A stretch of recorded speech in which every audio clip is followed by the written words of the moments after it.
Bada boom, and I'm still alive for now. Hi there, hope you guys are doing awesome. Quarantine has been a blessing for me, and I hope that you can see a silver lining in it as well. At this point, just try. Listen, the earth will still revolve around the sun long after all of us are gone, so why not choose to be happy? For this video, I've decided to review epidemics in the past, particularly how they have changed the status quo. Now, we're gonna look specifically into England. Now, if you're not familiar with Latin, the status quo means current reality. That is the best, most simplest explanation that I can give to you. As an example, before we had e-hailing apps, we used cabs or taxi, as some of you would like to call it. We used to buy physical newspapers, but right now newspaper agencies face bankruptcies unless they go digital. Those are examples on how the status quo can change. I mean, we're facing a change right now thanks to the epidemic. Our workplace have become fully online. We no longer drive for leisure, and overall our dependency on technology has just, increased. And this goes to how we choose to entertain ourselves as well. And I know that Amazon is very happy right now. I'm going to focus on the bright side. There's obvious environmental benefits. For example, air pollution is at an all-time low, and the damn ozone layer is actually healing. Organizations are forcing their workforce from both ends of the corporate hierarchy to digitize their operations. Digital illiteracy is no longer an excuse. Learn how to change or be changed. I mean, now people just have to find ways to compensate for what is lacking in an online setting. This is what's happening right now. I am not optimistic at all that this is the kind of culture that is going to retain after things have cooled down, despite the undeniable benefits that it gives to the environment. But you see, people have a hard time breaking apart from habits. For some people, the world just revolves around them, I guess. So I'm not sure if we're gonna regress after things have settled down, but boy did the world flip back in the 14th century. If you didn't know, this wasn't the first time that we faced an epidemic.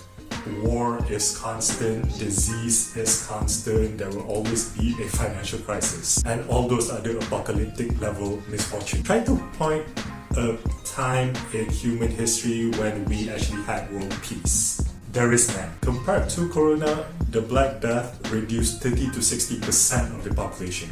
And that's just in Europe. So really, it's not the end of the world.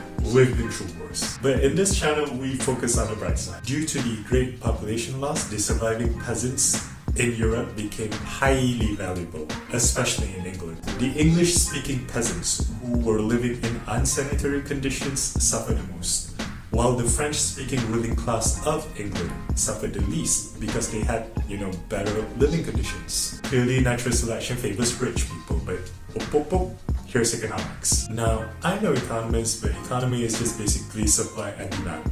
And that sums up your bachelor in economics. If the demand is greater than the supply, then the supply will increase in value.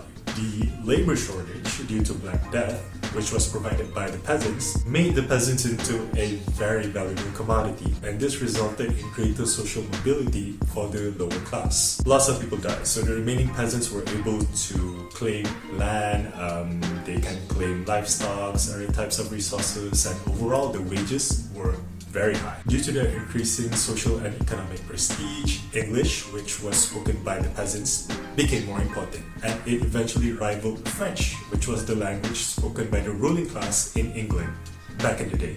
Bet you didn't know that. Of course, the Black Death wasn't the only factor that contributed to the prominence of the English language as it has become today.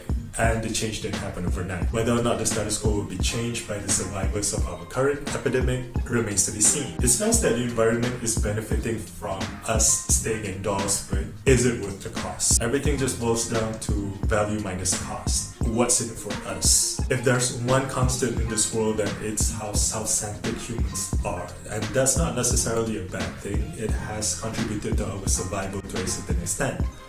But you know what? I'm just going to leave it at the thing that protects you can also destroy you.